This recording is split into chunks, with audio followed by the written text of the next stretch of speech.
So hey guys, welcome you all to the day 13 of this amazing series BioLeak and I am Aryan Babbar currently second year MBBS student at GMC Baramati. So यार जैसे जैसे हम आगे बढ़ रहे हैं, हम 13 चैप्टर पर हमारे आ चुके हैं, राइट. वैसे वैसे जो जनसंख्या वो कम होती जा रही है, ठीक है.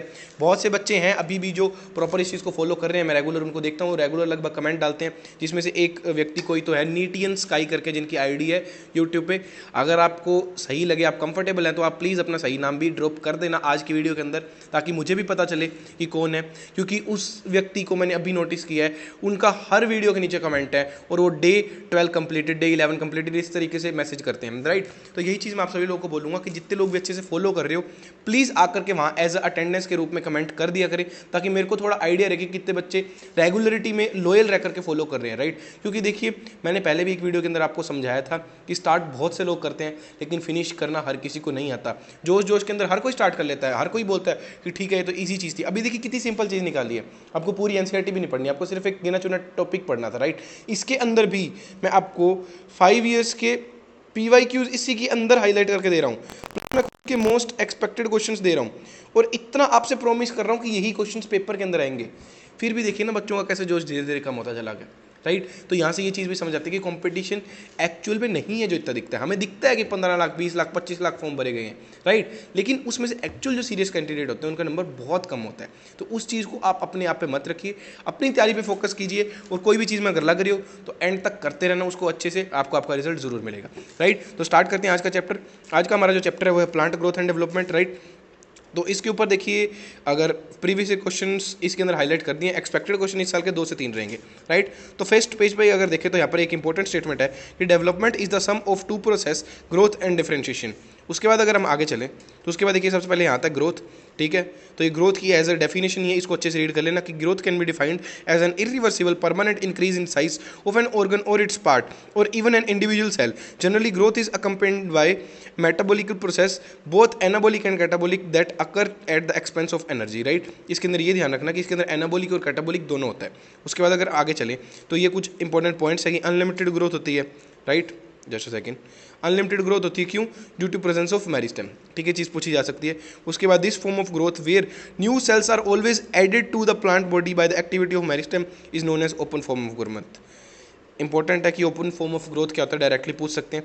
उसके बाद देखिए यहाँ पर ये चीज़ बेसिकली सेकेंडरी ग्रोथ के बारे में दी गई है, तो इसको पढ़ लेना. अब देखिए ये चीज़ें होती है आपका वहाँ से एनाटमी में से, तो उन्होंने सेकेंडरी ग्रोथ कट कर दिया है, लेकिन यहाँ पर सेकेंडरी ग्रोथ वाला पोर्शन कट नहीं किया है. ऐसी चीज़ें आपको पकड़नी है और ये इस तरीके से घुमा करके पेपर में डाल सकते हैं, क्योंकि बहुत से बच्चों को समझ में भी नहीं आएगा कि ये क्वेश्चन प्लांट ग्रोथ से आया है, राइट, प्लांट ग्रोथ से है या फिर एनाटमी से है. तो यहाँ पर वो कहीं ना कहीं पीछे लैग कर जाएंगे. इस चीज़ में आपको लीड लेनी है, राइट. उसके बाद आगे चले तो ग्रोथ इज मीजरेबल. यहाँ पर देखिए बहुत इंपॉर्टेंट एक कुछ आपको ना डेटा दिया हुआ, इसको ना बहुत टाइम से इग्नोर किया जा रहा है, लेकिन इसको आप अच्छे से पढ़ लेना. यहाँ पर देखिए सबसे पहले बताया गया कि growth is therefore measured by the variety of parameter, some of which are increase in fresh weight, dry weight, length, area, volume and cell number, right. उसके बाद देखिए इन्होंने बताया गया कि one single maize root apical meristem can give rise to more than 17,500 new cell per hour, ठीक है. उसके बाद whereas cells in watermelon में increase in size up to 3,50,000 times, right.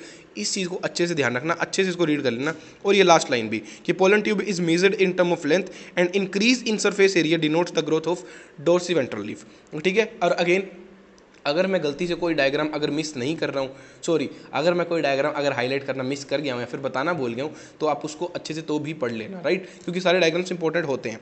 उसके बाद अगर हम आगे चले, देखिए इस साल के लिए फेजेस ऑफ ग्रोथ भी इंपॉर्टेंट है, ये भी मिस हो रहे हैं. ज़्यादातर सिर्फ इतना पूछते हैं कि मेरिस्टेमेटिक इलोगेशन और मैचुरेशन होता है, लेकिन यहाँ पर उनके लिए एक एक लाइन भी लिखी गई है कि उनके अंदर क्या होता है स्पेसिफिकली, क्या उनकी कैरेक्टरिस्टिक है, उस टाइम के अंदर सेल्स किस तरह के होते हैं, क्या शेप होती है, उनके अंदर क्या होता है क्या नहीं होता, वो चीज़ यहाँ पर आपको बताई गई है. ये सबसे पहले मेरिस्टेमेटिक है.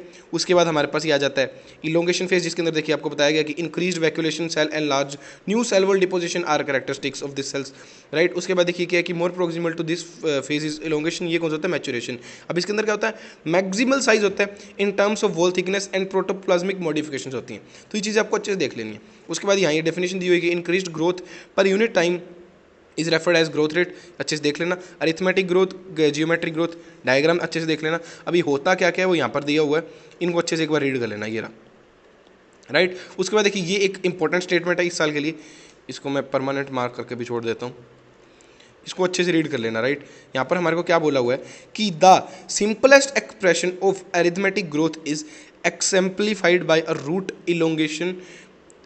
Elongating at a constant rate, ठीक है। इस स्टेटमेंट को अच्छे से रीड कर लेना। उसके बाद देखिए कि यहाँ पर जितनी भी स्टेटमेंट्स दे रखी है ना, इनका जो ये पार्ट दिया हुआ है आपको कि ये क्या चीज़ क्या होती है, राइट, और इक्वेशंस, राइट, और सिमिलरली यहाँ नीचे आपको एक्सपोनेंशियल फेज के अंदर भी इनको अच्छे से पढ़ लेना कि यहाँ पर देखिए L T is equal to L not plus R T है, ठीक है। फिर आर यहाँ पर क्या है, ग्रोथ या ग्रोथ रेट या फिर इलोंगेशन पर यूनिट टाइम।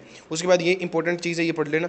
उसके बाद देखिए sigmoid growth is a characteristic of living organism growing in a natural environment, important line है, और it is typical for all cell. फिर देखिए W I is equal to W not E to power R T. अब इसके अंदर are क्या है, T क्या है, ई क्या है, ये सब चीज़ आपको पता होनी चाहिए, ठीक है। उसके बाद इज ऑल्सो मीजर, हाँ ये एक इंपॉर्टेंट चीज़ है, ये भी काफ़ी टाइम से देखिए पूछी नहीं गई है आपकी, ये एफिशिएंसी इंडेक्स, इसको अच्छे से देख लेना।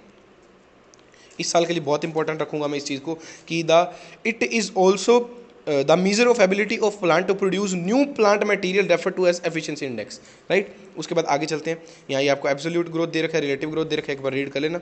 उसके बाद देखिए कि कंडीशन फॉर ग्रोथ क्या होती है कि टर्जिडिटी अगर होगी तो वो सेल को एक्सटेंसिव ग्रोथ के अंदर हेल्प करेगी। उसके बाद ऑक्सीजन का यहाँ पर रोल बताया गया, फिर ये टेम्परेचर है, फिर यहाँ पर बताया गया कि environmental signal such as light and gravity also affect certain phases stages of growth, ठीक है। इस चीज़ को पढ़ लेना। उसके बाद ये डिफरेंशिएशन डी डिफरेंशिएशन आता ही रहता है, इनकी स्टेटमेंट अच्छे से पढ़ लेना। और यहाँ पर एक क्वेश्चन भी पूछा गया कि रीडिफरेंशिएशन किन में होता है, उन कुछ टिश्यूज़ का, प्लांट टिश्यूज़ का नाम बताओ, तो वो secondary xylem and secondary phloem होता है। यहाँ पर मैंने लिख दिया, इस चीज़ को पढ़ लेना। हो सकता है कि इस बार इस तरीके से डायरेक्ट क्वेश्चन पूछ लिया जाए। उसके बाद अगर आगे चलें तो ये देखिए हर साल आता है, ये 22 में भी आया, 21 में भी आया। इसके एग्जाम्पल ये रहा, कॉटन, कोरिएंडर, लार्कस्पर और बटरकप, एग्जाम्पल प्लस इसकी डेफिनेशन, दोनों चीज़ें रीड कर लेना अच्छे से। और ये डायग्राम हो सकता है कि इस बार इस तरीके से घुमा के क्वेश्चन पूछ लें, राइट। जस्ट अ सेकेंड, ठीक है। इनको अच्छे से एक बार देख लेना। उसके बाद अगर आगे चले तो उसके बाद आया था आपका प्लांट ग्रोथ। उसके बाद अब देखिए ये सारा पार्ट, अब देखिए यहाँ पर एक चीज़ मैं फिर आपको बोल दूँ कि जितने भी आपके जो पीजीआरस दिए हुए हैं, राइट, उनकी स्टार्टिंग में आपको पहले डिस्कवरी वाला पोर्शन दिया हुआ है, फिर वो पीजीएस दिए हुए लाइन वाइज। आपको डिस्कवरी भी अच्छे से पढ़नी है। उसके बाद जो पीजीआरस हैं, राइट, उनका हर एक जितनी भी कैरेक्टरिस्टिक्स, उनके जो भी फीचर्स दे रखे कि वो क्या क्या करते हैं, क्या हेल्प करते हैं, आपको हर फीचर अच्छे से याद होना चाहिए। मैंने हाईलाइट कर दिया है, खुद से एक बार रीड कर लेना। एंड अगर आपको इसके ऊपर कुछ निमोनिक्स टाइप की सीरीज चाहिए तो प्लीज़ मेरे को कमेंट सेक्शन के अंदर बता देना, मैं उस चीज़ के ऊपर काम स्टार्ट कर दूंगा, राइट। तो देखिए यहाँ पर आपको पहले पीजीएस के बारे में बता रखा है कि देखिए इंडोल कंपाउंड क्या होता है, फिर आपको ये एडेनिन डेरिवेटिव बता रखा है, कैरोटीनॉइड्स बता रखे, गैसेस बता रखे, ये एक बार देख लेना। उसके बाद देखिए ये यहाँ पर आपको बता रखा है डिस्कवरी, ये वाला पार्ट, एंड अगले पेज के आपका ये वाला पार्ट पूरा डिस्कवरी है। इसको अच्छे से रीड कर लेना, मिस नहीं करना है, ठीक है। डिस्कवरी से ज़्यादा क्वेश्चन पूछा नहीं जाता है, वो मेन से पूछ लेते हैं, तो इस साल ये डिस्कवरी वाला आपका पार्ट हाई पे रहेगा, जो डिस्कवरी वाला पूरा पार्ट है, ये चीज़ ध्यान रखना, ठीक है। उसके बाद देखिए जो मोस्ट इंपॉर्टेंट चैप्टर इस चैप्टर का है वो तो है ही है कि जो पीजीआरस के इफेक्ट्स है जितने भी, ये देखिए सबसे पहले ऑक्सीजन है। ऑक्सीजन के यहाँ पर सारे आपको जितनी भी चीज़ें मैंने हाईलाइट कर दी हैं, इसको अच्छे से देख लेना। और ये देखिए ये 2,4-D लगातार कितनी बार पूछा गया, 21, 20 और 24, 3 बार पूछा गया, ठीक है। उसके बाद देखिए यहाँ पर भी आपका ये शुगर केन वाला, उसके बाद ये आपका ये spring juvenile conifers with gibberellic acid hastens the maturity period, right, ये 2023 के अंदर आएगी। फिर 20 के अंदर फिर ये बोल्टिंग पूछी गई है, राइट, तो इसके भी हो गए। उसके बाद देखिए साइटोकाइनिन से इस साल अभी तक कुछ भी नहीं पूछा गया, तो ये इस साल के लिए ज़्यादा इंपॉर्टेंट रहेगा, इस चीज़ को ध्यान रखना। उसके बाद अगर देखें तो इथिलीन में पूछने के लिए बहुत कुछ है, इसलिए इथिलीन में PYQs का नंबर देखो 2023, 22, 19, 20, 22, तो चांसेस है कि 25 के अंदर भी आएगा, क्योंकि 24 के अंदर कोई क्वेश्चन नहीं है, तो इथिलीन भी आपका हाई चांस पे रहेगा इस साल के लिए। इनको अच्छे से देख लेना एक बार, ठीक है। और बाकी भी आपके जो पीजीआरस है वो आपको अच्छे से पढ़ने हैं, क्योंकि ये मेजर पोर्शन है यार इस चैप्टर का, यहाँ से क्वेश्चन नहीं पूछेंगे तो और कहाँ से पूछेंगे, राइट। तो यही था आपका इस चैप्टर के अंदर, राइट। और एंड के अंदर मैं आपको फिर चीज़ बोलूँगा कि अगर आपने कोई चीज़ जनाब स्टार्ट की है तो प्लीज़ उसको एंड तक लेकर के जाओ, ठीक है। बीच में रास्ते में छोड़ने से आपको कभी कुछ भी नहीं मिलने वाला है, ठीक है। एंड तक जाओगे, हो सकता है आपका जो ड्रीम है आप वहाँ तक ना पहुँच पाओ, थोड़ा बहुत पीछे रह जाओ, लेकिन थोड़ा बहुत पीछे तो जाओगे ना एटलीस्ट, समझ आ रही है, कहीं आसपास तो पहुँचोगे। ऐसे अगर बीच में ही रुक जाओगे तो जनाब कहीं भी नहीं पहुंच पाओगे, इस चीज़ को ध्यान रखना। इसीलिए जो अपनी मेहनत आपने एक बार स्टार्ट की है कंटिन्यू रखो प्लीज़, और जो बच्चे अच्छे से कर रहे हैं प्लीज़ करते रहो। आसपास में एक दूसरे को देख करके ये मत करना कि वो नहीं कर रहा तो मैं भी नहीं कर रहा हूँ, ठीक है, उसकी कंडीशंस अलग होंगी, उसकी सिचुएशंस अलग होंगी, आपकी अलग है। आप अगर अच्छे से पढ़ रहे हो तो पढ़ते रहो एंड तक, एंड आपका सिलेक्शन हो जाएगा। एंड फिर अगेन वही बात कि टेंशन नहीं लेनी है, स्ट्रेस नहीं लेना है, चेहरे पे स्माइल रखो, प्यार से मेहनत से इंजॉय करते हुए अपनी मेहनत करो, राइट। आज की वीडियो में इतना ही। अगर आपको और भी कोई प्रॉब्लम आ रही है मेरे को कमेंट सेक्शन के अंदर बता देना, मैं उसके ऊपर वीडियो बनाने का जरूर ट्राई करूँगा। तो दैट्स ऑल फॉर टुडे, मिलते हैं अगली वीडियो के दौरान, तब तक के लिए see you, take care, have a nice day, thank you.